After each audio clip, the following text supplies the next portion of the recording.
Welcome to JH. In this guide, we'll explore how to maintain your anonymity while using Reddit. Your first move is setting up a throwaway account. Choose a completely random username without your real name or nicknames. Keep this profile separate from your primary account and avoid using handles from other websites. Next, utilize a burner email address. Opt for temporary or privacy-centric providers and never connect your Reddit profile to Google or social media platforms. The third step involves skipping the phone number link. Refrain from providing your mobile number unless mandatory, and always consider the privacy implications first. Fourth, never share personal information like your location or occupation. Be cautious of images that might contain hidden metadata.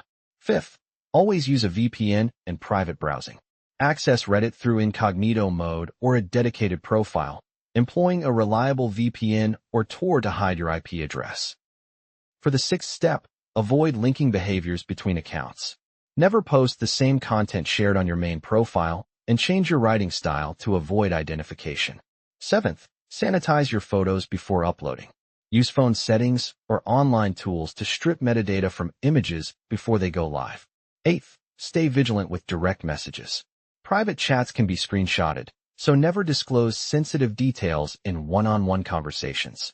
Finally, understand that absolute anonymity doesn't exist. Authorities can still track accounts if necessary, so focus on reducing risk rather than total invisibility. Thanks for watching. If this helped, please like and subscribe for more tutorials.